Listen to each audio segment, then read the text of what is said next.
Retro Hangover is supported via Patreon by listeners like you. We would especially like to thank patrons Lyle McCarnes, Ashton Ruby, Randall Quiggle, Tony G, Katie Quigg, Paul Ramallo, Jared Kernop, Raging Demon, Masked Llama, Ozzy Garcia, Keith Gasper, and Diskai Mera. Your continued engagement and generous donations are deeply appreciated.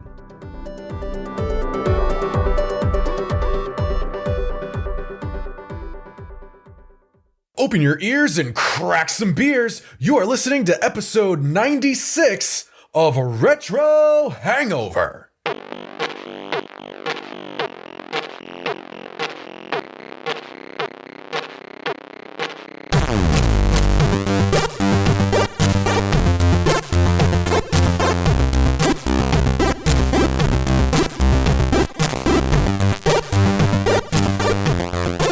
Hello, retro and classic gamers. Welcome to the podcast where we are making merriment morosely, missing missionary malcontents, merge metropolises, and other M's. This is episode 96 of Retro Hangover. I am your co-host, Chris Copleen, with, as always, your host, Shane, Space Pirate Dick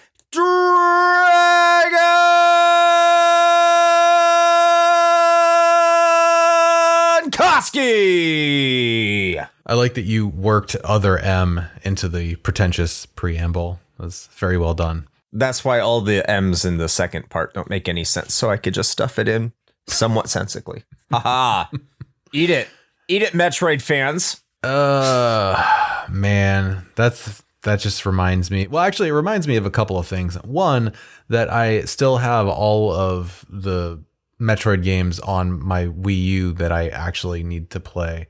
And also that at some point, maybe in the far-flung future, we may end up talking about Other M, which I don't know if I'm excited about. But that's not what we're talking about today.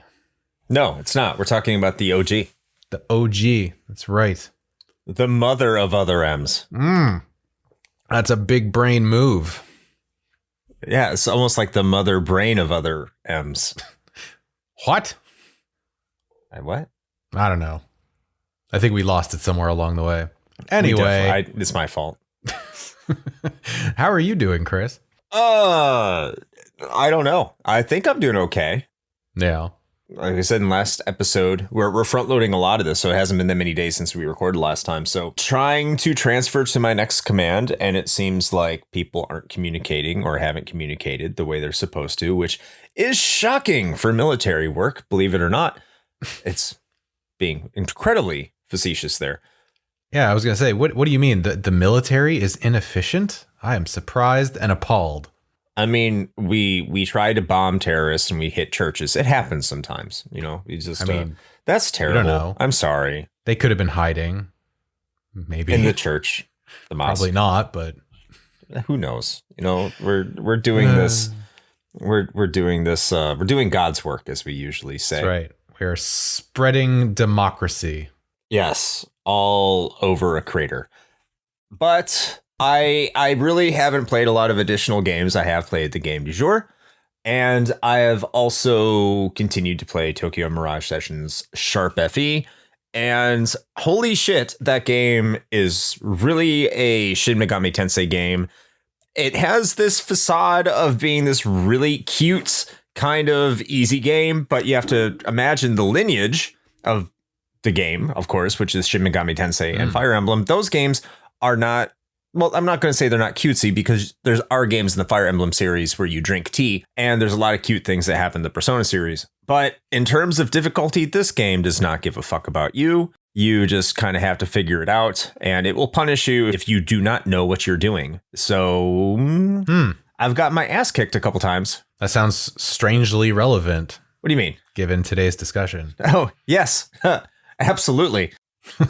But actually, no, the Tokyo Mirage Sessions is more forgiving than the game of today. I will say that.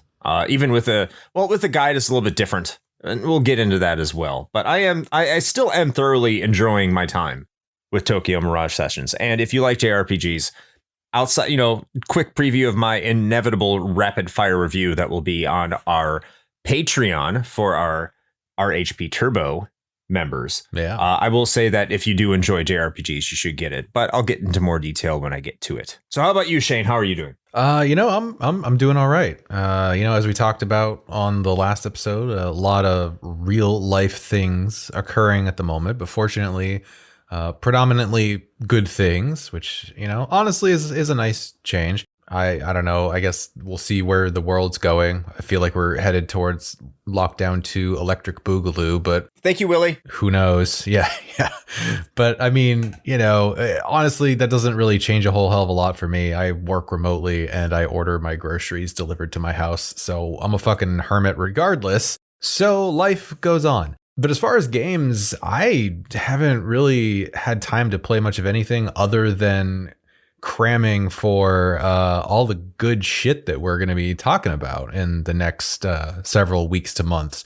So it's actually been a lot of prep work, as a matter of fact, because, as is sort of part and parcel to the whole retro gaming thing, particularly PC gaming, sometimes it takes a little bit of work to get those things up and running. And so that's been some of my time spent, is getting some older PC titles to be running the way that I want them to, so that we can properly talk about them in the coming months.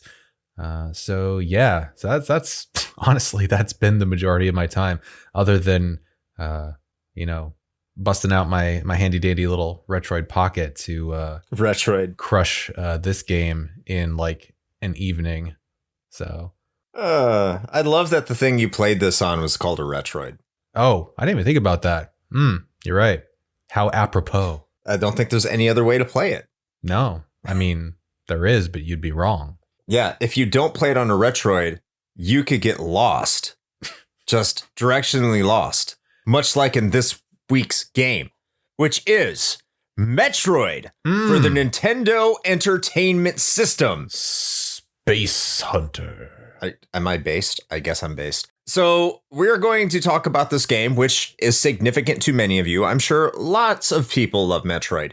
But much like Zelda, we're not going to hold anything back today. I think we need to put that out before we get started. So if you're expecting us to just, suck Metroid's dick, which I don't think they have any. You have a couple of surprises in store then, if that's the case. Well, her name's not Metroid, okay? This isn't 1987 anymore, okay? I like to play as Zelda. He's cool and swings a sword.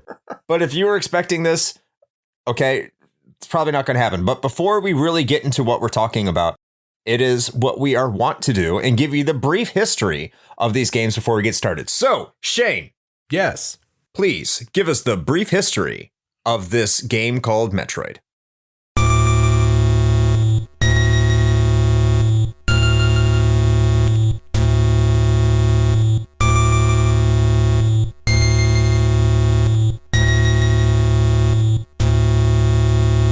It's a momentous occasion when a game lays the groundwork for, or completely redefines, an entire genre.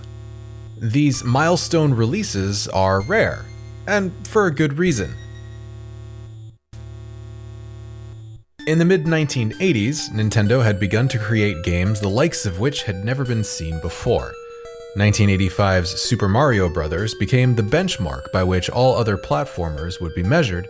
Early 1986 saw the release of The Legend of Zelda, which made the action-adventure genre accessible to the gaming masses for the first time. This was not all Nintendo had up their collective sleeve, however. Before the year was through, they would establish the third major tentpole franchise in their roster, a title combining some of the best elements of their previous two successes, and they would dub it Metroid, a portmanteau of the words Metro and Android.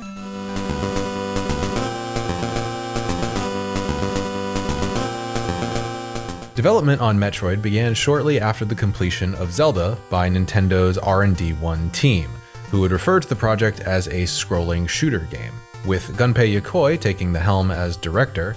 the team set out to build an experience unlike any other, starring a galactic bounty hunter named Samus Aran, tasked with the elimination of a band of space pirates and the monumentally dangerous biological cargo that they had stolen.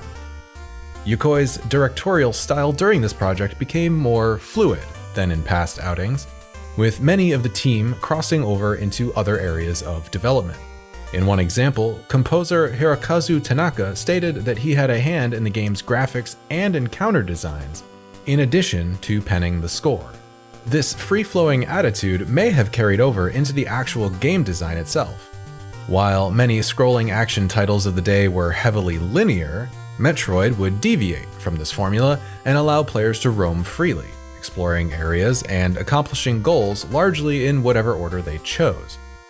The one major exception to this philosophy was the decision to lock certain key areas of the map away from players until they had obtained a specific power-up, a novel idea at the time that would go on to be a defining feature of the genre now widely known as the Metroidvania. Another novel concept was the idea of a female protagonist. According to interviews with the development staff, the notion came about due to one developer simply wondering aloud, wouldn't it be kind of cool if it turned out that this person inside the suit was a woman? Which seems fitting, since the game itself is heavily inspired by the 1979 horror film Alien, which prominently features a female protagonist. Staff also went so far as to include a sprite that would show Samus without a suit to make sure that gamers knew she was female. Something that would take Western audiences by surprise at the end of the game, as the English manual refers to Samus as he. Metroid would release on August 6th of 1986 in Japan for the Famicom Disk System, with a near simultaneous release in North America for the PlayChoice 10, Nintendo's NES arcade unit. Because the game was on disc in Japan, players would be allowed to save their progress with an allowance of 3 different save slots, similar to The Legend of Zelda. When the game was released in North America on August 15th, 1987, and Europe on January 15th of 1988, the save feature would be removed, and instead be replaced by a password system to record progress.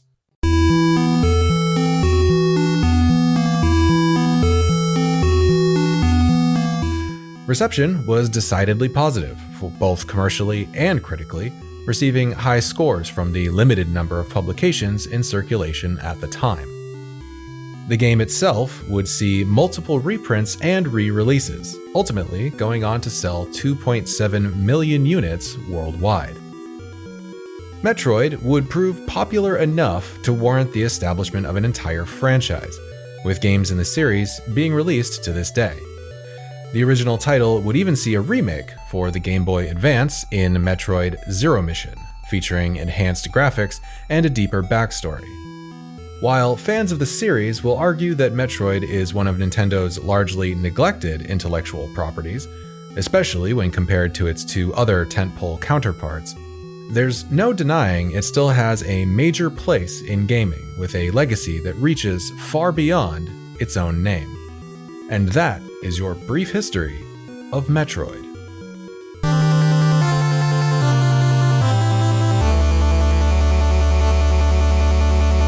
Thank you, Shane, for giving us a brief history on Metro Android Castlevania. That's right. That's some really interesting stuff. I just wanted to kind of laugh at the fact that Metroid itself is intended to be a portmanteau, and then you have Metroidvania, which is a portmanteau, which is how many people refer to that style of gameplay. So is there a term for a double portmanteau? Portmanception? I don't know. Is that still funny? Are Inception jokes still funny? It's French, so I guess it would be a portmanteau. A portmanteau. Yeah. Portmanteau. Sure, why not? I don't know. It's portmanteaus all the way down. Fuck it. Let's portmanteau it. I find it also kind of funny that they just sort of settled on that name just because they didn't have time to like get the translations through on what they actually wanted to call it. Evidently, that's the story. Which was just Space Hunter. They wanted to call it Bounty Hunter also, but their original take on it was Space Hunter, which, yeah, is I think we can all agree that, you know, weird portmanteau origins aside, I feel like Metroid's probably the better title. Yeah, Metroid is much better than Space Hunter. And then if it was called Bounty Hunter, the main character would be called Dog, and we wouldn't like that. It sucked. And I think Metroid... Space Mullets. Maybe Samus does have a mullet. With these graphics, it's hard to tell. It's... True. Yeah, you know, business in the front, party in the back. So... Personal experiences. Let's break this down. Personal experiences, yes. as we usually do. I already said the word want, or else I use it again. Yeah, we hit our want quota. So yes, we have. I'll go first on this because I'm looking at the notes. You have probably a better story than I do. All right. And I will say this. I didn't own this game growing up, but I think if you had an NES and you knew people who had a Nintendo Entertainment System, that you probably played this game at some point in your life. It was inevitable. I don't remember the first time I played this game. I know I played it when the NES was still relevant. I know I have attempted to play it after the NES was relevant, just because Metroid was supposed to be one of these games that was sacrosanct and could do no wrong. And I never really liked it. And I always put it down quite briefly after playing it. And I just never really got into it. I mean, the entire idea when I was a kid, I really got behind, but I do not remember liking this game at all when I was a kid, and I didn't have it. In fact, I don't think I owned any of the Metroid games as a child until Metroid Prime. So how about yourself? I just want to point out, I find it interesting that you mentioned that you liked the idea of the game, but not the game itself. And I feel like that is a commentary just on this era of games, at least for me in general. Like, I always loved the concept of a lot of these games, but never felt like I truly enjoyed like actually playing them. So I was just thinking about like this game and like Life Force and stuff. They have such cool like box art, and like the concept behind them is always so like, you know, interesting and neat. And then you actually play the game and you're like, oh, the programmers hate me. Obviously, that's the only explanation for this. Life Force is great. It's hard as fuck though. But anyway, so yeah, I owned this game when I was but a wee child, and it was one of the like handful of NES cartridges that I did own. I have no idea how I got it. I'm sure I probably picked it up at like a yard sale or something, because I don't think my parents ever bought a new NES game for me that I can remember. I think everything I got was just like, you know, bought used somewhere or something, which is whatever. It's fine. But I did have the manual with it, so that helped a little. Yeah, man, this was something that like I actually played frequently. I won't say like played a lot, because I feel like that implies that I put a ton of like intensive time into it, and I didn't. I played it frequently in that I would occasionally come back to it and be like, oh yeah, this game was kind of neat. I like the idea of it. Let me throw it back in. And I pop it into the old NES, you know, close the little lid, and play for maybe 20 minutes and be like, oh, right, I remember why I stopped playing this. And that was pretty much the cycle for me and Metroid. It was just the things that I remember that stick out the most to me that kind of caused this were twofold. One was I always just felt like I had no idea what I was doing or where I was going. And two, there were certain enemies and enemy patterns that always just frustrated me so much and could be almost unfairly difficult if you don't really stop and think about the patterns. And as a kid, I honestly really didn't. So those two things combined made it so that this was something that I wanted to like, but it sat on my shelf a lot. Yeah, because it looked cool. And yeah, we'll get to it later, but the music is cool. It's a cool concept. You're a bounty hunter in space, killing aliens. You want to like this game, especially if you're like a young child, especially like a boy, you know, like a young boy. You're like, oh, wow, killing aliens in space. This is fucking tits. We love this. It's good shit. And then it was literally tits, surprisingly. Good surprise. And I think we'll kind of get into that briefly here with the plot writing. But yeah, this is definitely a game that you wanted to love. And even personally, when I talk to people, they have a lot of the same stories that we do with their own personal experiences with this game. Mm-hmm. It's just they fire it up, they play it for a little bit, and they're like, what? Like, I don't like this. This does not bring me joy.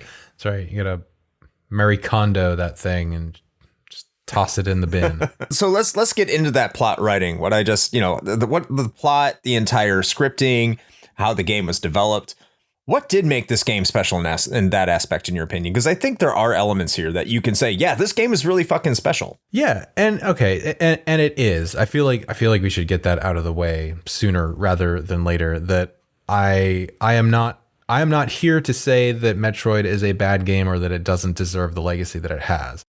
What we are trying to accomplish here is pointing out the fact that it is, much like anything else, not perfect. And especially games from this era, man, they all had some things in common that kind of make them kind of rough to go back to. And one of those things is the fact that, like, the vast majority, or in some cases 100% of the plot is located entirely in the instruction manual. So if you don't happen to have that, then you kind of have no fucking idea what's going on. Like I said, fortunately, I did have a copy of the manual with my cartridge, so I had a decent idea of, like, the backstory, which in itself is actually pretty interesting. And this isn't really communicated in the game at all. So if you just fire up Metroid and start playing, without any context, you'll have no idea about any of this stuff. But the basic premise is the year is 20x5, which I guess implies that it's sometime before the year 2100. So ostensibly, Metroid will occur within perhaps our lifetimes. Who knows? This is what COVID gave us, as Metroids. That's right. That's the logical evolution. And so the year is 20x5. There is a galactic federation of planets. And they have, of course, a Federation police force that they have put together to help protect the intergalactic shipping lanes from one planet to another from space pirates. So everything is all, Star Trekky and Federation, and everybody's super peaceful and fantastic. And then some fucking pirates have to show up because of course they do. Yar. So said pirates eventually, unknowingly, I would imagine, pilfer a research station and steal this unknown alien life form that's in in stasis that was found on the planet SR-388 that the Federation dubbed Metroid. That's what they're calling the life form. And so the pirates, I guess, pretty quickly figure out that pirates gonna be evil, so pirates gonna pirate, and realized that these Metroids are like self-replicating, and as far as anyone knows, is the reason that the planet SR-388 got like completely wiped out. The other inhabitants of the planet, anyway, are because of these Metroids. And so the pirates are like, what if we could weaponize this? Because of course. So the Galactic Federation tries to throw a bunch of forces at their fortress planet of Zebes, which is misspelled in the game's intro, by the way, as Zebeth. Zebeth. Yeah.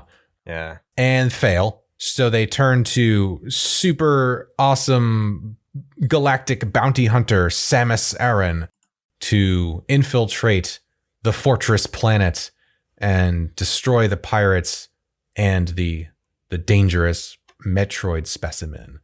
And so that's your backstory, which is pretty fucking cool, You're playing as like this.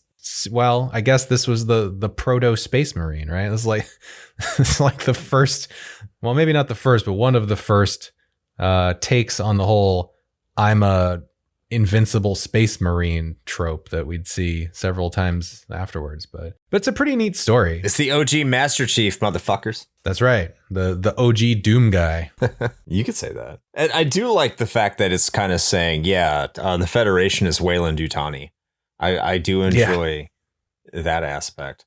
One thing I do like about the plot and the writing is that it's far more mature than anything Nintendo had really put out prior to this, at least to my knowledge. Right. You have Mario, and it's like evil Turtle King turns, Toads into bricks, which is kind of dark when you really think about Mario, which, many people have thought about before.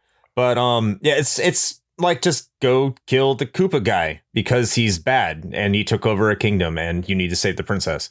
And then with Zelda, it's like you need to save the princess from the evil pig demon who got all the Triforce pieces, or all these magical pieces that make a triangle. And then you get to Metroid and it's like, okay, what if we like we fucking take like Alien and then we put it on a bigger scale, and we like take the chick from Alien and she's like representing like the company and she's killing the space pirates, bro. And we can make this deep. Like, it's far more deep than Mario Zelda, that's for sure.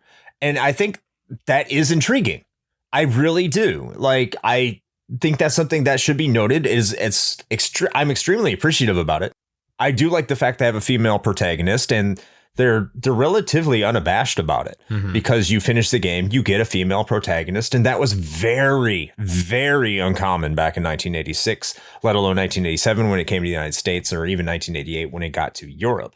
So when you see that from Nintendo, who is pretty much ruling the roost, they didn't have to do that. They could have, not even stated Samus's gender and just left it kind of like Master Chief. Well, I mean, Master Chief's obviously a dude.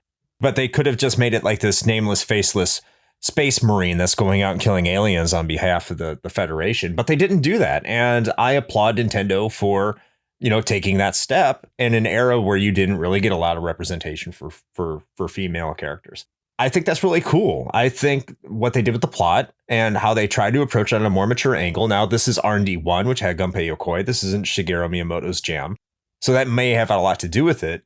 I think this is really a step forward in terms of just mainstream video games, because you saw these plots in PC games before. I'm not going to be naive and say, there's nothing really like this in video games at the time. That's bullshit. But this is something that, as a mainstream game, as a first-party game, is something that is being promoted on the premier system of the time. Yeah, this is significantly important for a game like that. Yeah, definitely. And I mean, I'm sure, I can't think of anything off the top of my head, but I'm sure that this was not the first take on this kind of, sci-fi action sort of setting or whatever. But I mean, keeping in mind, this is still 1986. So, I mean, even personal computers were still relatively new at the time. Oh, definitely. And you're not saving a princess. That is a trope that was heavily dominated at the time. You're trying to extract an alien specimen. That's, for that time, I understand that's not foreign to movies because it was based off a movie. But for that time, for video games, that's a huge step forward, that you're not trying to save a person. You're not even trying to save anything. You're just trying to stop and destroy something. That's not something you really saw from gaming in general. Like, you're not trying to save the world. You're not trying to save a person. You're not trying to save humanity. You're just, get the Metroid back, bounty hunter. And it's like, okay, wow, interesting. That's cool. And for what it's worth, I actually kind of also really appreciate the way that it sounds like the idea of Samus being a woman was even presented, in that, without getting like too political or anything, I feel as though we've crossed that stream already. It's refreshing to just hear that there was somebody that was just like, hey, this would be a cool idea. It wasn't motivated by some sort of like cynical, like forced representation thing, or like, let's make sure that the kids know we're woke bullshit. Like, it was literally just, hey, it'd be neat if it was a girl.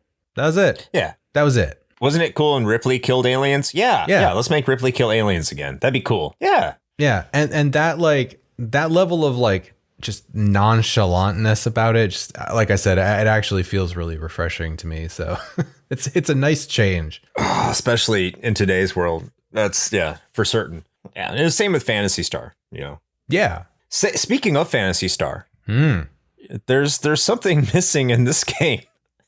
What? I can't imagine. Was also missing in Phantasy Star, And that's kind of leads us into the gameplay. So Shane, what am I talking about? What's missing in Metroid that was missing in Phantasy Star that enhances the game when you have it? That's a good question. I got to really think about that one. I mean, I've got, I'm pretty sure I have a pad of graph paper sitting around here somewhere, which might be related to the map, a fucking map. This game needs a map. It's the map. It's the map. It's the map. It's the map. Dude, oh my God. This is what I said. This is one of the major reasons why I wanted to like this game when I was a kid so badly. But God damn, this game needs a map. It's bad. I think they probably could have done it too. Of course, I'm not a game developer in 1986, so I have no fucking idea. But even when you look at The Legend of Zelda, they provided a shitty map. Oh, yeah, that map was garbage, but at least it was there. Yeah, and they had a secondary screen. There was a secondary screen. Yeah. So I don't know what they were, unless, I have my theories, right? No. Well, okay. No, I know what they were thinking. I know exactly what they were thinking because they wrote it in the fucking instruction manual. If you look in the manual, there is a page in there that is a map, and you can't see the air quotes that I'm doing right now, but just trust me, they're there. And the map is hilarious because it's basically just like, I think 4, right? Yeah, like basically like 4 roughly rectangular shapes connected together that say like Brinstar and Norfair and Turian. And they're like, these are the general locations of the zones.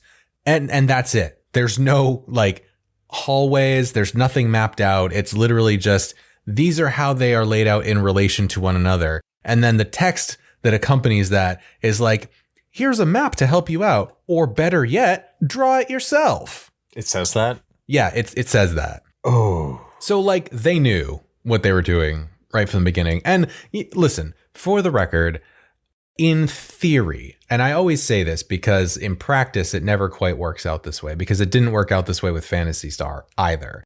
But in theory, I can see how it would be cool to be like, oh man, I'm really on an adventure. I need to map this out myself and figure out where I need to go. Like there's some level of that's like compelling, I guess, but also it's like a lot of work.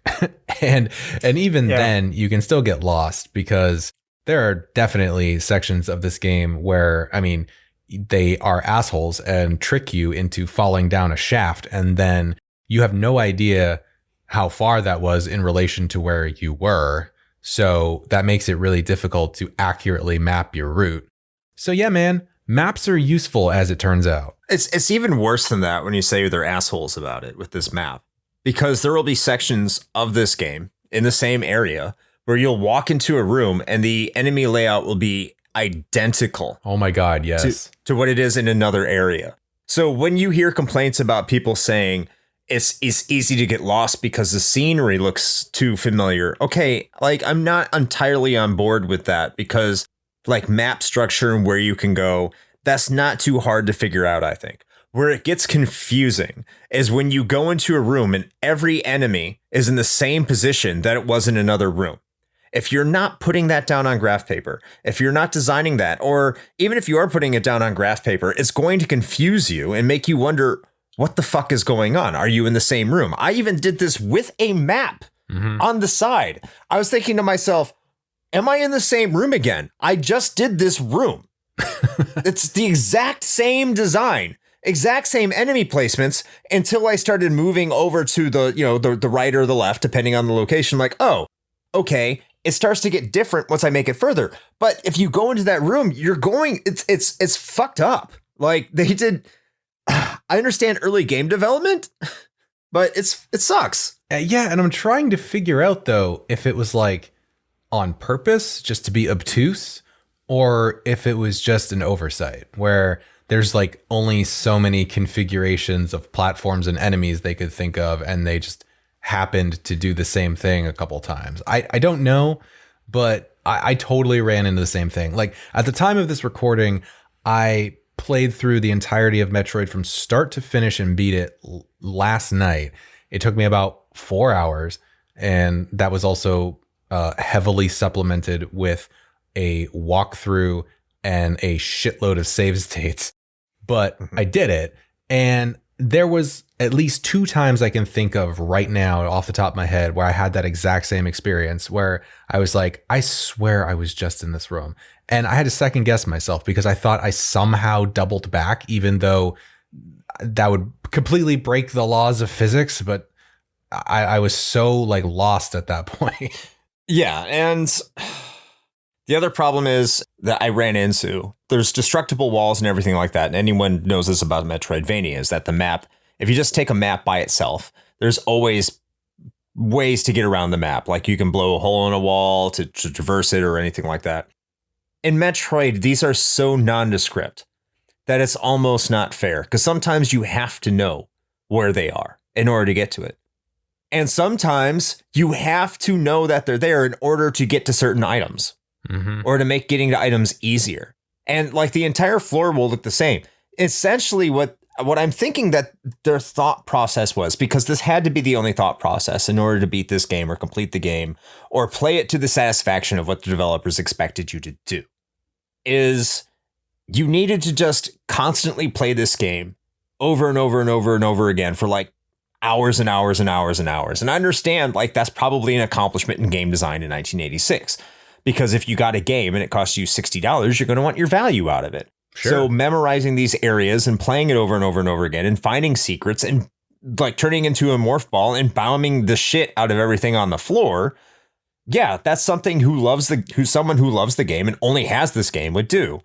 But that's not something a typical game player in current era is probably going to do when they engage in a game. No, probably not. Or absolutely not. Anyway, I can't think of anybody who would want to do that. And it's not even that that the locations of these hidden items are, obscure or something. There is literally zero indication that a secret passageway or like a breakable wall exists at all. It is identical textures and sprites to everything else that is around it. So you're right. The only way to know this is quite literally to just run around spamming your gun at everything and bombing the shit out of every floor you come across, hoping to find something. And the kicker of that is that it's not just nice to haves or like little bonus items that are cool to find or whatever that you would end up seeing in future, Metroidvania style games. They are required items in order to even finish the game or have a hope of being able to finish the game in any sort of sensible fashion. And that, that's just like, that's mean. There's no other way to say it. That's just fucking mean. Well, there are some good things and bad things about it too. Like at the same time, it's good and bad. So one of the things I found early was the first ice beam upgrade, which you find by like going down sand. Right. And I have complaints about the sand and the lava here in a minute too. Oh, you mean the fact that like there's a ton of fake lava that you'd never know about? Yeah, and it looks identical. And I'll get to that. I'll get plenty into the fucking sand and lava. So you go down the lava, you get the ice beam, and then you can't get out.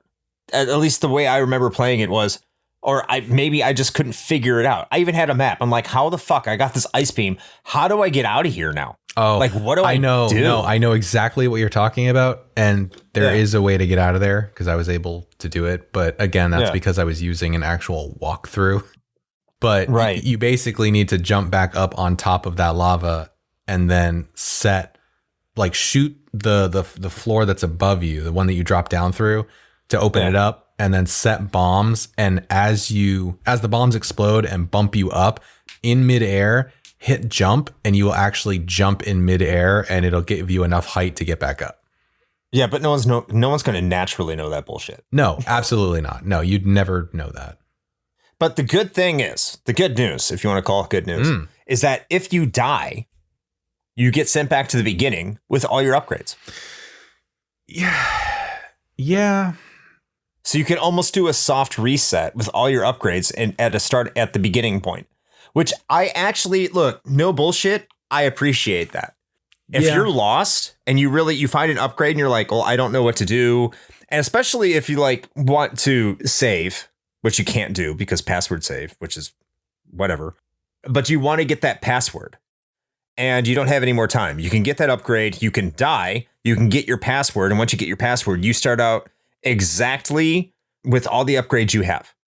So I do appreciate that. I understand that had to be a necessity of the era. You couldn't do what you did with like Castlevania Symphony of the Night or Super Metroid later, where if you died, you lose those upgrades because you didn't save the game, because you could save the game. Right. In this situation, there was no save room for you to do that. So it necessitated you keeping your upgrades upon death. Yeah, and you're right. It is also kind of a nice way, perhaps somewhat unintuitive, but still a nice way to kind of re-baseline yourself. Like if you do end up getting lost or something, you're like, okay, well, fucking, I'll just die. I know I'll keep all my stuff.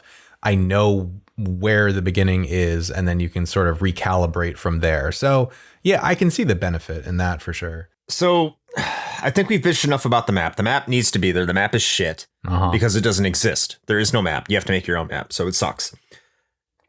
How about the actual gameplay controls? So the gameplay is good. Really good. It's probably one of the reasons that most folks kind of hold this in such high regard is, you know, as far as platformers go, it's solid. The only thing really that I would have a nitpick about when it comes to the controls is the jumps, which might be kind of a big deal given that it's a platformer. But it always, even when I was a kid and still to this day, when I was playing it yesterday, the jumping just feels really floaty and imprecise, especially for a game where there are certain sections that force you to be incredibly precise with your jumps to not fall into lava or have to restart a shooting blocks and then jumping up and waiting for them to reform timing sequence, which is total bullshit. That's a different topic though. But yeah, that was the only problem that I had with it. And it gets actually worse when you get the screw attack upgrade, because as cool as the screw attack is, and it is very helpful, it also makes your jumps like even more imprecise and erratic, which becomes especially infuriating during the final countdown sequence after you defeat Mother Brain. I hated that sequence. Yeah. But other than that, other than the kind of, you know, floaty jumping or whatever, the rest of the game feels real good to play. And it honestly gets better as you collect more upgrades, because at the beginning, it's kind of shitty. You know, your gun only shoots like about arm's length away from you and you don't really have much going for you. You got real low health, you know, and all that. But as soon as you get that long beam and start picking up some upgrades, like it feels pretty good.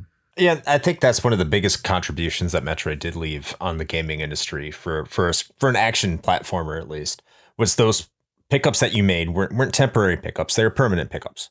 They were things that you got to keep with you throughout the entirety of the game. But before I really touch on that, I'll have to 100% agree with you in terms of the jumping. And that's something I had to learn, is how to jump, because even before you get the screw attack, if you were jumping and Samus decides to do her flips and continue like rolling in the air, that becomes almost nigh unwieldy. Like you get into that situation and it's almost a 50-50 chance that you're going to land where you want to, just because the momentum on where Samus goes once she starts rolling. Now, what I found is I could press the A button or the jump button, and if I press the jump button and then press my direction, Samus wouldn't roll. Yep. But if I had the direction and then press the jump button or press them simultaneously, then Samus would roll. So that's something I like. The controls shouldn't be that nuanced, but they were that nuanced. And when it comes to accurately landing your jumps, I would have to keep that in mind, especially because there's one part in the game where they have these little tiny bubbles you have to jump on above lava, which isn't that big of a deal because by that point you have the Varia suit. But it's still like, I had to keep that in mind, and I made it through without any problems, but I could imagine someone trying to do that and getting extremely frustrated with that. Hi. Yes, that's me. Yeah. I reloaded like at least a good half dozen times trying to do that. Also, that asshole dragon shooting fire at you at the same time doesn't help. But yeah. I don't know. I never had an issue with that, but I could definitely see how people could. Where I had an issue, and I said I get to this with the sand and the lava, is that you would hit these enemies who, especially ones that would pop out of the lava and the fucking sand or whatever, and then make a beeline towards you. They would just home in on you wherever you are on the screen. Yeah, fuck those people. Fuck those things. So they would hit you while you were jumping, and then you'd fall into the sand. And jumping out of the sand is a fucking pain in the ass. Mm-hmm. And you'll just stay down there, and it'll like rapidly make these beeping sounds like you're taking damage, and you'll try to get up, and then you'll try to jump, and you can't get up, and then like a pixel of Samus is hitting some platform to your left or to your right, so it's stopping you from getting out of the sand. It's like, what the fuck? This sucks. And that's where I had to load a lot of my save states, is because I would fall into these sand pits and I couldn't get out of them, and I would almost fucking rage quit, because once you get knocked down in there, this game lets you know you're not getting fucking out of there without some real effort. Like, oh, fuck. And that's the thing. It's like, you got to think about this in context of 1986, right? Where we have the privilege of being able to just say, okay, fuck this, and hit reload on a quick save.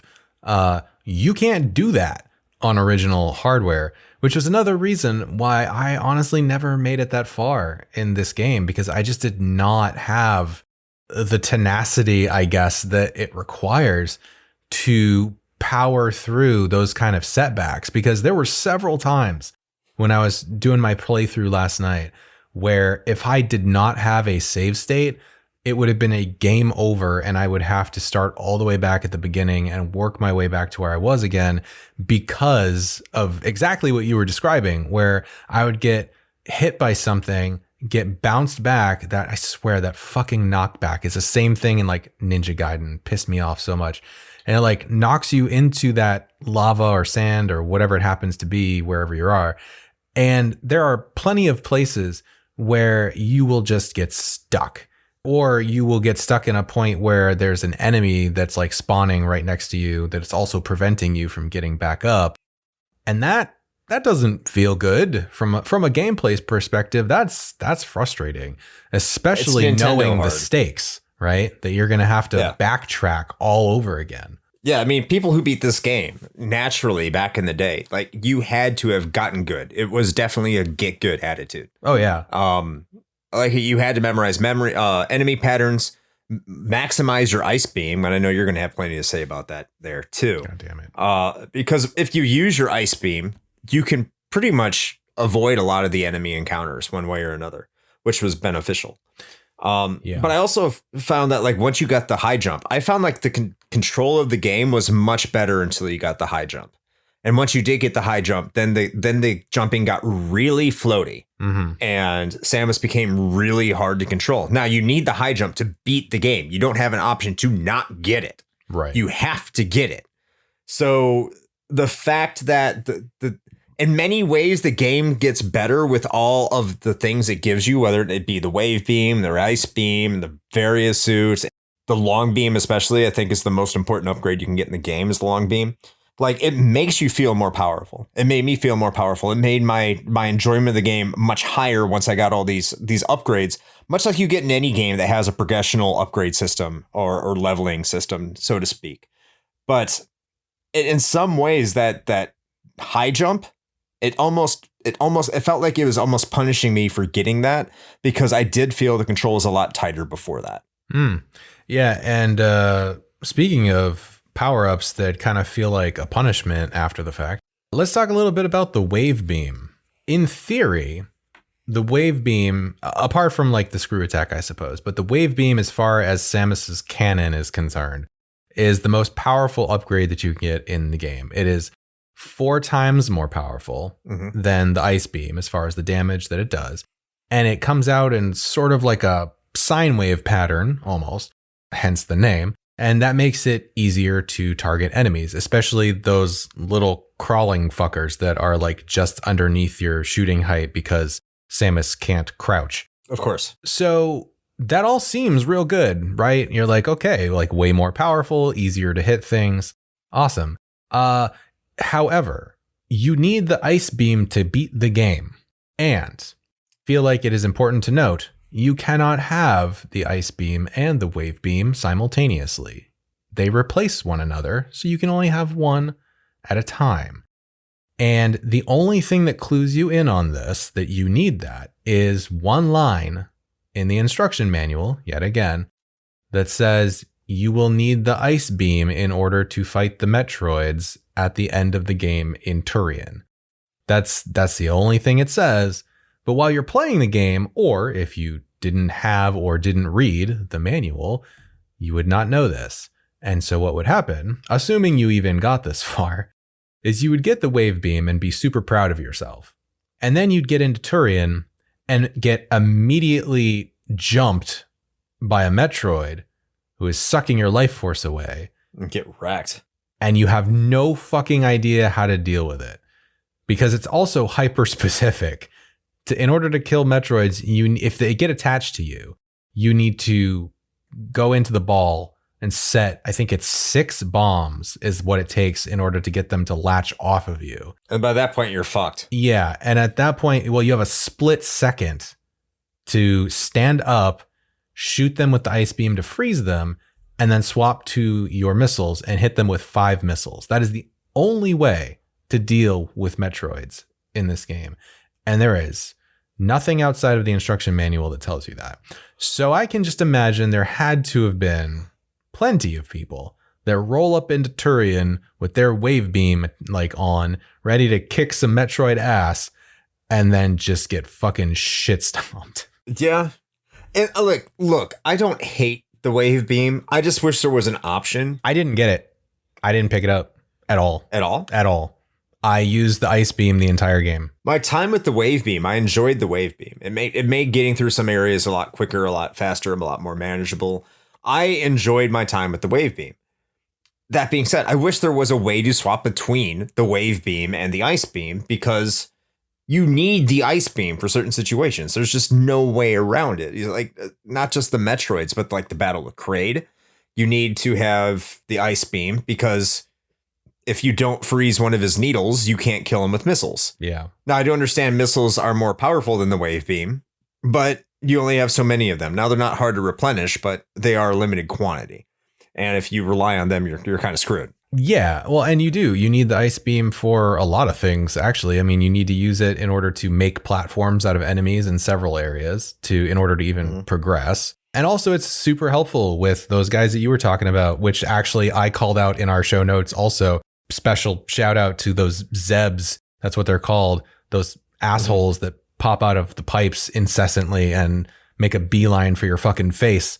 Like, the ice beam is perfect for those because if you freeze them without killing them, they won't respawn. So no, I agree. That makes Absolutely. that super, super helpful. But if I'm trying to grind for health or items, the wave beam is far more useful just because it will kill enemies quicker. Sure. If I'm in an area without those little fucking Zeb things or whatever they're called, the wave beam is better. Like for fighting Ridley, which is probably the easiest boss I've ever faced ever. Not Ridley. Ripley? Is it Ripley or Ridley? Ridley. It's Ridley. It is Ridley. Yeah. It is Ridley. That's probably the easiest boss I've ever fought in the history of bosses. That is such a pushover boss. It's a joke. Mm-hmm. And to have the wave beam makes it go a little bit quicker without depleting my resources. So that's good. So let's kind of talk about the bosses, which are Ridley, Kraid. I think that's it. I think Ridley, Kraid, and Mother Brain. Yep. And they all suck. Oh, and fake Kraid. Don't forget that. Fake Kraid. That's also bullshit. That was probably the most surprising encounter of the game. It's probably the hardest one because I wasn't expecting it. It kind of sucked. The bosses suck in general. I think the toughest one is probably Kraid. Yep. Well, because you have to freeze the needle that's it's that center mass so you can launch missiles at them. Yeah, I took the brute force approach and didn't do that. And I just got right up in his fucking face and just hit him with missiles until he died. I mean, you still have to do that even if you freeze that center one. It just makes it that every missile damages him. Yeah. That's the only difference. I didn't do that part. Okay. Then Ridley, all you have to do is jump over his initial attacks, his series of attacks. Yeah. And then just stand in front of him and just fire away. Mm-hmm. No, honestly, no. To me, no, it's just like that's it. Like, Yeah. What is it? Yeah, I mean, other than the initial barrage that he throws, which I kind of have an issue with how the game handles screen transitions anyway. That's a whole that's a whole other thing. But suffice to say, there were several times where I got hit by something that was flying through a door while I was transitioning screens and had no way of avoiding it. So that's fun. Yeah, it's awful. But the fact that he throws his first volley at you like immediately as the screen's transitioning and you probably are going to get hit by it is kind of bullshit. But other than that, yeah, he's nothing. Like you just jump up and shoot missiles in his face until he dies. But Mother Brain, that encounter, I was raging last night so hard. Like that sucks. Why didn't you like that one? So much. I didn't think it was that bad. I hated it. I still think it's a shitty boss fight. Like, I can at least appreciate it because they tried to do something different. I didn't really care for the boss because it's just... Yeah, no, I'll give him credit for trying something different. It still sucked though. Yeah, I mean, but I don't see a problem with that boss fight. I don't see a problem with the Mother Brain boss fight. I see a lot of problems with it. If I didn't have save states, I would have never finished this game. I reloaded at least 20 to 30 times trying to finish this. And I don't know if it was something I was doing wrong. It might have been. But it's not even the boss because Mother Brain doesn't do shit. It's an environmental fight is what it really is. First of all, you've got there's a name for them, but I can't remember off the top of my head. It's like Zebetites or something. But the fucking columns, the tubes, are like the Mother Brain's like food source according the lore. Are these the little rings that come at you? Well, there's those two. Yeah, those are a pain in the ass. But like you have to break, I think there's 4 or 5 of those tubes in order to get to Mother Brain, and they regenerate if you don't hit them quickly enough. And I don't know if it was me, but all of the projectiles flying around in that room, the little rings and just like the bullets that were coming from the little turrets that are at the top and the bottom of the screen, I just kept getting knocked back, and it took me forever to get through those tubes. And then when I finally got there, like I said, I had to reload, and this is not hyperbole, at least probably a good 30 times, because I either kept dying or I kept falling into the lava that is between Mother Brain and that last sort of pole, if you will. And if you fall in there, it's impossible to get out unless you can very carefully jump onto the very small ledge that is next to Mother Brain and then jump back over to the right to get to where you were. Oh yeah, you're fucked if you fall. Yeah, and if you hit Mother Brain's like glass case, you take a fuckload of damage. It was fucking infuriating. Like I hated every bit of that fight. Everything about it was awful. I didn't mind it at all. I was constantly getting knocked back by projectiles. It was the worst. The trick to that fight, I guess spoilers. Sure. If anyone gives a shit. The trick to that fight is when it comes to the tubes, you have to continuously do the screw attack. And then you then you fire the missiles when you're in front of the tube. Like you just ram on the fire button. And as soon as you land, you do another screw attack and you ram on the fire button right in front of the tube. That way, when you're doing the screw attack up, all those little rings that come down on you, you're killing them. And for some reason, the projectiles didn't even touch me for those like little turrets that they had. Because I was just up in the face of that tube. And that's how I got through it. And then with Mother Brain, yeah, I had to reload it a couple times because, again, if you die, you go back to the beginning of the game, which, granted, Mother Brain's not too far from that, but you still have to fight all the Metroids. That are in between. Yeah. That and Mother Brain. Speaking of that, can we talk real quick about the lead up to Mother Brain and how it is actually incredibly likely, because spoiler, it happened to me, that like you will get to the door to Mother Brain's room and be low on missiles because you have to use a bunch of them in order to kill the Metroids to get there. And so the thing you would think you would do is to stop and just farm Metroids for item drops, right? That's what I did, yeah. Which is what I did. However, it's randomized. The drops are random. Sometimes they will give you life. Sometimes they will give you missiles. And if you get a bad run of luck, which I did once, they will give you no missiles at all. even if you're That's at horrible. full health. And if that happens, you are fucked because you can't move forward, you can't kill Mother Brain, and you can't go backward unless you're really good at dodging a shitload of Metroids, or you just straight up die and have to start back at the beginning and farm up missiles again. And you have to farm health then too, because you only start with 30 health. Right. With no energy tanks. The fact that that's randomized and it's even a possibility that you could run out of missiles by trying to farm missiles is insane to me. Yeah, I mean, it's a low probability because I got a pretty diverse split when I played through it with a missile to health ratio. So, I mean, you get a maximum of 255 missiles. You get plenty of missiles. But if you're fighting the Metroids, yeah, you can run out and get below what you need to defeat the boss real quick. And that's a big problem. Yep. Sure is. I will say before we move on, because we probably should move on. Yeah.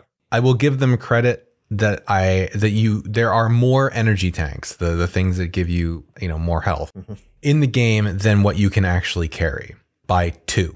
There's 8 that you can collect in the game. You can only carry up to 6 extra energy tanks. So that's actually kind of nice because that means that you could ostensibly miss 2 of them and still get yourself maxed out. So that is a nice touch. Yeah, I do want to say too, as much as we're bitching about the gameplay, actually no, there's a lot of problems with the gameplay. You're like, never mind. I'm trying to gussy it up a little bit. I didn't have nearly as much problems as Shane did. I will say that. I do think, like, my biggest issue with it is that if I died, I know I would go back to the main starting point, but I didn't have as many control issues as Shane did.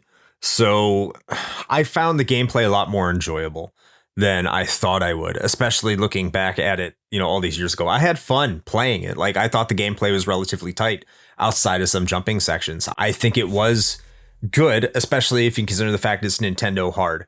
It's just, there's so many other things outside of actually directly controlling Samus that I have issues with that really dampens on how I feel about the actual game. Yeah, and for what it's worth, it could also be something more specific to me and the platform I was playing it on, because did you get any slowdown when you were in Mother Brain's room at all? There's slowdown all over this game. There's a lot of slowdown. Maybe it's not just me then, because that was part of what made it really difficult. Is it was slowing down to like single digit frames per second in some cases when I was doing that fight. Not that bad, but even things I was watching like later on YouTube with original hardware, there's slowdown in this game. There's a lot of slowdown in this game.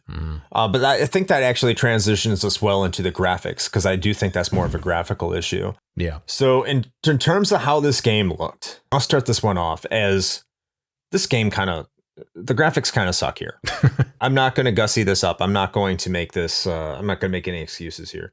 But look, if you're saying if you want to say the graphics were good for 1986, because they hadn't figured out, I think it's called the MMS chip for the NES yet. And they hadn't quite figured out a lot of things in terms of the NES, in terms of graphical design. You're wrong. There's plenty of examples of how games could look better if you even look on the Famicom Disk System. So I'll say the original Legend of Zelda had a lot more detail. Zelda 2 had more detail. Another one is Doki Doki Panic, or as we know it, Super Mario Brothers 2, had more detail in the background. There was just more going on in a lot of games at the time. Now, if you want to say Samus's sprite looks good, fine. I'll agree Samus's sprite looks good. But I can't look at these graphics. Like, if you look at Ridley and you look at Crate, particularly Ridley, you can't tell me the sprites look good. I don't know what the fuck's going on with Ridley. Like, it looks like a long-necked dragon that's just kind of like tucked in, like making a meme face or something. I don't know. It looks bad. And nothing's going on in the background. And the enemies look derpy. I can't make any real statement beyond that. Samus looks fine, but that's really all I can say about the graphics in this game. Is even for 1986, I won't say that they're like horrible, but they're average. And by the time you get to the end of the NES's life cycle, because even then, in 1986, the Famicom was 3 years old, was 3-year-old hardware because it came out in 1983 in Japan. They knew how to design better. So if you're Nintendo this could have been a better effort than what they gave us. And when you look at the totality of the entire spectrum of where it went from 1986 to like 1991, yeah, Metroid's definitely on the lower end of graphical style. Even if you want to say that the entire black background is because it's in space. Okay, yeah, got it. Still sucks. Yeah, well, you can't even really make that argument either because it's according to the lore, it's supposed to be inside of like their space pirate fortress. So that argument doesn't work either. But yeah, I'm pretty much in agreement with you on this. I mean, it was cool when I was a kid. I mean, that's fine. But then again, I didn't really have high expectations, to be honest. You know, credit where it's due. At least the different zones are visually very distinct, which is nice. That especially helps when you are playing a game that is this labyrinthine and not having a map available. At least having those visual cues is helpful, but that's sort of on a macro scale. When we're talking about the screens themselves, this ties back to our whole map rant in that a lot of the screens just aren't distinct enough that you start to feel like you are just either running in circles or you have no real sense of where you are. And a lot of that is, I think, because there is no background. Everything is just black. All you have is the foreground sprites and that's it. So, and as far as like the enemy designs, I mean, they're whatever. They're fine. They're derpy. No, yeah, fine. No. Well, okay. For what they're supposed to be, they're okay. I never understood why though, like why the enemies are what they are, because like this whole, I guess maybe I had this different picture in my head when they're talking about like, oh, they're space pirates and like you're a bounty hunter. And then you show up and there are these little spiky furball assholes crawling around and you're like, this doesn't seem like space pirates. And you don't ever really come across anything that is a space pirate, like ever. So I'm not really sure what the direction there was. I guess interesting side note, according to the instruction manual description, Ridley was an original like inhabitant of the planet Zebes that apparently was mind controlled, I think, by the mother brain to work for her. So that's a neat bit of lore. Yeah, it's not part of the game. Other than that, yeah, I don't know. They're all right. Also, lava dragons look like angry seahorses. Yeah, that was kind of lame. I just want to point out that Ridley looks like Pro Jared when he tucks his chin and makes that funny face, if you know what I'm talking about. And yep. I know there's people out there that will hate when we make fun of Pro Jared. And okay, look, I don't hate Pro Jared. Yeah, we got a YouTube comment about that. We did. And we have listeners that don't like him because they know him personally. And I'm not going to address that. But he does. If you've seen the picture of Pro Jared tucking his chin in and making that goofy smile, that's what Ridley looks like to me. Okay, that's what Ridley looks like. Be mad at me. That's just what I see. I can't unsee it. Now, maybe you can't either, so I'm happy if you can't. Well, I think at the very least we can both agree that the Metroid sprite design is by far the best one. Oh yeah, I love the Metroid sprite design. They put all their effort into that. That was and Samus, Metroid and Samus, which I guess makes sense. I'm gonna be honest, like cards on the table, never been a huge fan of the Samus sprite, ever. The proportions are weird. Like it's like she seems like weirdly lanky and her head's too big. The only time that I thought that sprite looked cool is when you're on the elevators and you get that like front facing sprite. That one looks cool. Yeah. All the other ones always felt weird to me. I like it. I think it's acceptable. Also, the running animation is goofy as fuck. It is. I'll agree with that. The animation's pretty goofy. But the animation's still good. I mean, I guess. I mean, sure. There could have been some more frames in Samus's running cycle. Because it feels like her legs just kind of like snap back and forth. It just snaps your legs back and forth. I'm just nitpicking now, so. I know. We are getting way too harsh on this game. We need to dial it back. Which means that let's get to a section of this game I think we both universally like when we talk about the music and sound direction, specifically The music. So Shane, what did you think about the music here? Oh yeah, the music's awesome. Completely diametrically opposed to our hot take on the Metroid's graphics. The music is really good. This is one of the big reasons that I kept coming back to this game, even though I sucked at it when I was a child, is the music and some of the sound effects are just so well done. And at this point, obviously iconic. I mean, okay, even the title screen music, like when you fire this game up, those first few, because it gets a little different after about 10 to 20 seconds into the track, but like those first few seconds of that title screen track are like the best way that somebody can express ominous space shit with chiptune music. Like, it's just so well done. And I guess it gave this sort of like very weird, otherworldly kind of quality.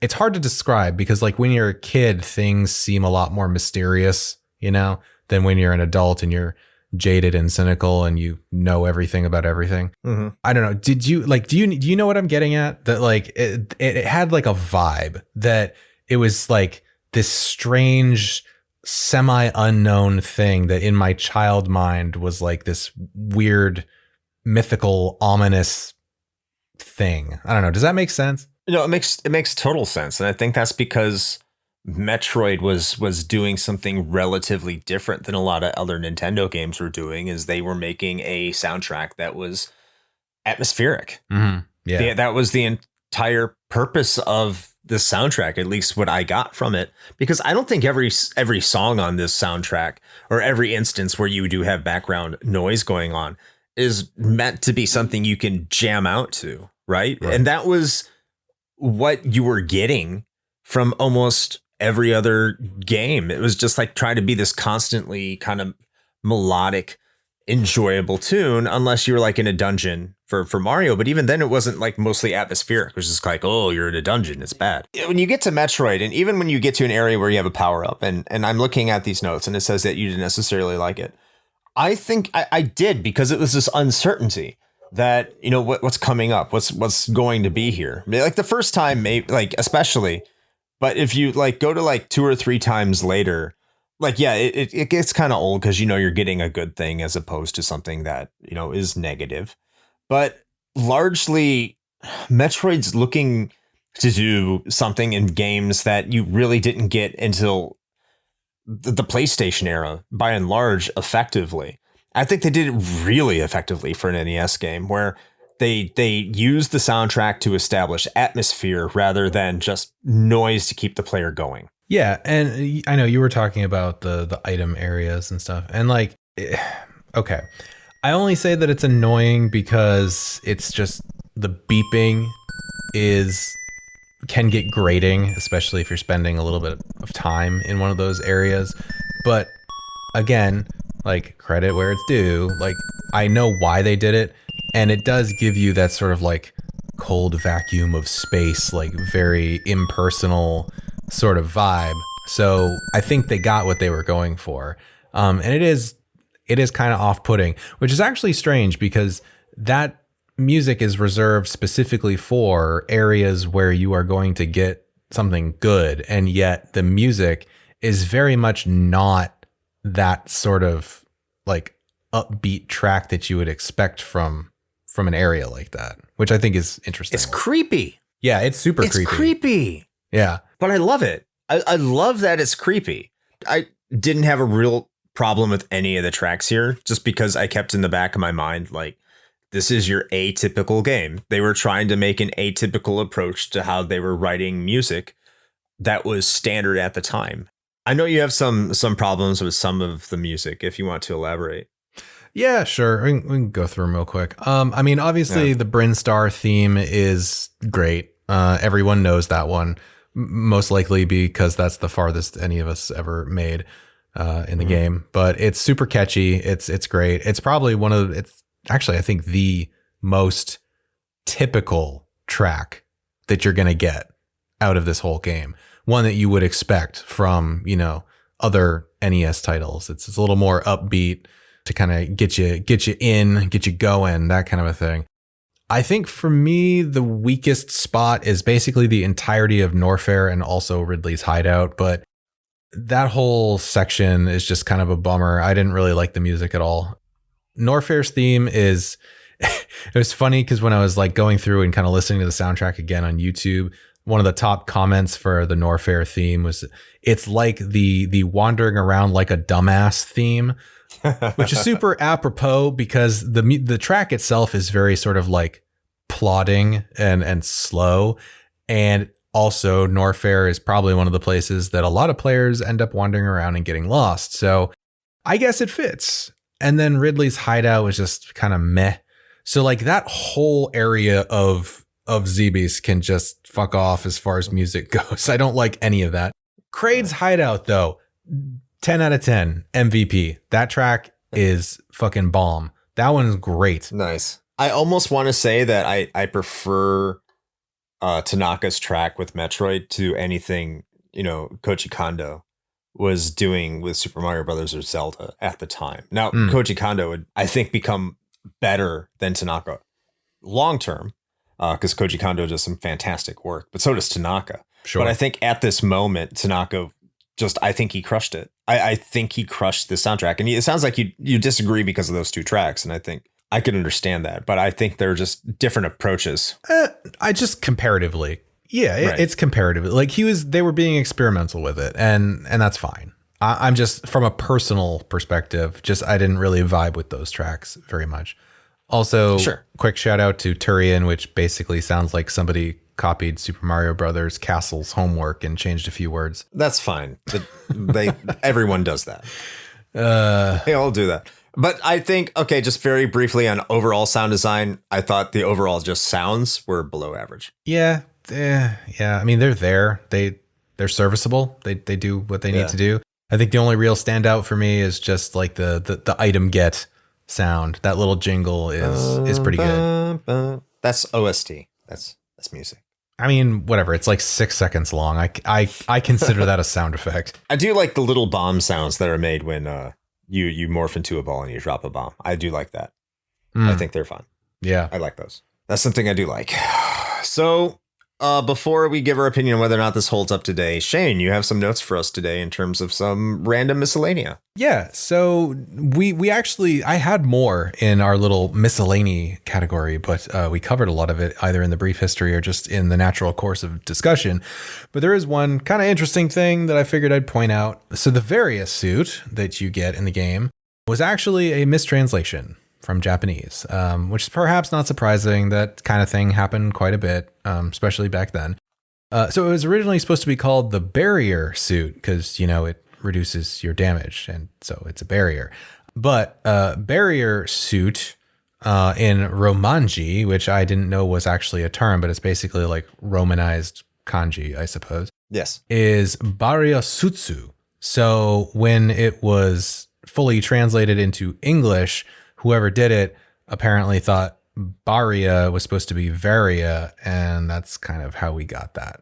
But honestly, a Varia suit sounds pretty badass, so I think it was a happy accident. It does. So fun fact for people who don't know Japanese katakana romanji kind of stuff, that's one of the equal letterings that they use when they translate, just like R's and L's. So sometimes R's and L's would be mistranslated because you can... In many cases, it's hard to tell whether or not a Japanese speaker wants to use an R or an L when they're using Romanji. Mm-hmm. So what they do for B's is a lot of B's are in place of V's because you don't have a hard V consonant in the Japanese language and how they design their language and their, katakana, hiragana, kanji and stuff like that. So if you like watch Dragon Ball Z, for example, probably many of you can relate just to put this in perspective. Vegeta in Japan is Vegeta because they don't have a V. So it's Vegeta. It starts with a B, but it's supposed to start with a V. So I can understand why a translator would see Barrier suit because it depends. I haven't seen the kanji and they confuse it for Varia. I don't know why they would say Varia, but it's something because that's like you see with R's and L's. Sometimes you're going to see that with B's and V's. It's just something that happens, especially back then. The more you know. There you go. Yeah. So Shane, Yes. does this game hold up today? Not on its own, not as it was intended circa 1986. No. As I said, I was able to finally complete this game for the very first time at the ripe old age of 35, only because I had a full map and a walkthrough and save states at my disposal. I think Chris disagrees with me a little bit on this point, but I truly believe that the game does get challenging enough that if you don't have a way to save your progress periodically in that sort of fashion, outside of just the password system, because that just necessitates a shitload of backtracking, then you're just going to be replaying a lot of sections of this game. And if that's fun for you, then great. But without a map or a walkthrough to guide you through this experience, it is a Shane stamp of approval guarantee that you are going to waste a shitload of time going through and exploring areas or backtracking or going into places with like little to no payoff or nothing at all, just straight up dead ends that were put there just to fuck with you. And not to mention just completely missing at least a few pretty essential items, as we discussed earlier. So I think without speaking for him, Chris and I kind of are in agreement on this last point, that if you really want to experience what the essence of the OG Metroid is, pick up a copy of Zero Mission and throw that into your handy dandy handheld and play that instead, because you are going to have a much better time. And also the story will get told to you through the game rather than the instruction manual that you probably don't have. So I'm largely along the same thought process as Shane here. First of all, happy 35th anniversary to you, Metroid. So right there, I've done more for you than Nintendo has. Oh, Jesus, that's right. I forgot that we mentioned that. That was like the whole reason we're doing this episode. It's the 35th anniversary. So Metroid 35. There you go. This is your gift bequeathed unto you, Metroid fans, from us, because Nintendo won't. Happy birthday. We're shitting on your game. Happy birthday. So does it hold up? No, it doesn't hold up. I don't think at all. If you're just going into this natively playing this without a map, without a guide, without anything. But I have to take in consideration, I can't completely shit on this. And it's kind of like the same way as how we treated Zelda, because we shat on Zelda pretty hard too. Yeah, but we did it with the caveat that when it came out, it was a different experience that had a different mentality for the time it was released. Sure. In 1986, you didn't have the internet. In 1986, if you bought a game for $50 in today's money, that's what, like fucking 350,000 or something like that. So like you're going, I know it's not 350,000, just stop. But if you're going to get a game and you're going to put a lot of money into it, especially as, someone who earns a paycheck, you're going to want all the value you can get out of that game. So when Metroid didn't come out with a map, and it didn't come out with a lot of quality of life improvements that you probably could argue could have been there because they were kind of doing it with Zelda. The entire point was to say, hey, here's a map, explore it, see what you can do, see where you fail, see where you succeed, wonder, here's the manual that you're supposed to read. What items are going to allow you to do the things you want to do? Where might they be? Have you explored every nook and cranny of the map? Yeah, so sure. In 1986, this was a perfectly acceptable way of designing video games. Today, it's not. And you should not play this game natively. You should play this game with a guide. You should play this game with a map. Unless you really want to just buckle down and learn all the ins and outs and nooks and crannies of this game. And if you're not willing to do that, then don't bother with this game. That's what it demands. That's what it expects. And that's the anachronism for what it is. I agree with Shane. You want to play Metroid? You want to play the original Metroid? Play Zero Mission. You're going to get a lot further with it. You're probably going to enjoy it a hell of a lot more on the GBA. It's a fantastic game, but this is not it. Unless, like I said, you want to draw maps, you want to spend hours and hours and hours learning everything about it. But most people probably won't, and I certainly would not. So I'm going to say no. All right. Fuck this game. There you have it. The Metroid episode. Another big one to check off the list as we creep ever closer to our big 3-digit episode. Happy birthday, Metroid! That's right. Congratulations. You suck. So you can only hope. We've still got a few months left. Maybe Nintendo will do something. Probably not. But, Ooh. You never know. I can't wait. Until we talk about Super Metroid. Then everyone's going to hate me. It's going to be great. Oh, God. It's going to be great. Well, in any case, that is going to wrap it up for us this time. So if this is the first time you are joining us, then hi, hello, welcome. We're glad that you're here. And if you are a longtime listener, then we are glad that you are sticking around and we haven't scared you off yet. So there you go. We do provide a couple different ways that you can engage with the show a little bit more outside of just being a listener, if you'd like to do that. We have a public Discord with a really great community that's going on in there. A lot of good chats, a lot of good memes get posted, fun stuff. Actually, one of our patrons, the Llama himself, has kind of taken it upon himself to start a monthly high score competition for the Discord folks, which is fun. So you could be in on that too. So you can jump in there. You can check out our Patreon or our merch store if you would like to support the show in that fashion, as well as the official site, all of our social medias, and the Twitch page, as well as YouTube.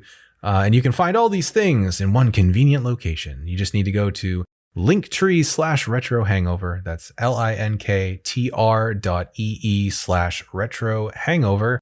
Choose the destination that suits you best. And Chris, would you like to tell the fine people about our stream Sundays? So we do this thing. It's called the Sunday Night Stream. And you can find it if you go to the Linktree link and click on Twitch, because you'll find us there on 9 p.m.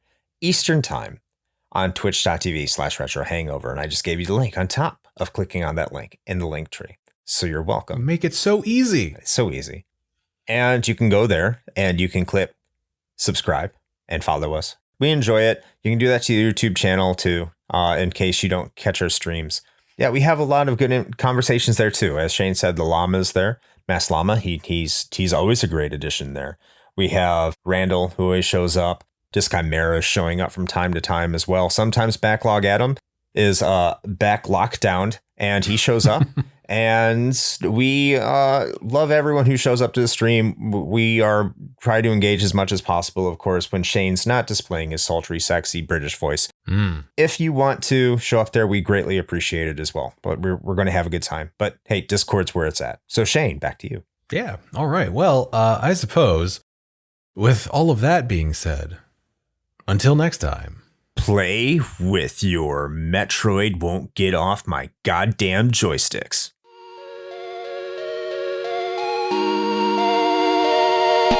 Shane here with a quick message. You know, the one rule Chris and I have always gone by regarding advertisements is this. It has to be something we use and can personally vouch for. If you know me, you know I love coffee. And Bones Coffee Company has been my go-to for home brewing for quite some time now. Their small batch beans come in an impressive variety of flavors like Mint Invaders from Chocolate Space, or Electric Unicorn, which I swear tastes exactly like Fruity Pebbles. And the best part? No added sugar or calories involved, just natural flavors infused right into the beans themselves.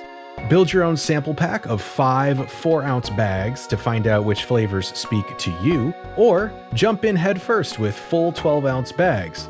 They've even got K-Cups. Step up your homebrew game with Bones Coffee by visiting bit.ly/RHPBones. That's bit.ly/RHPBONES.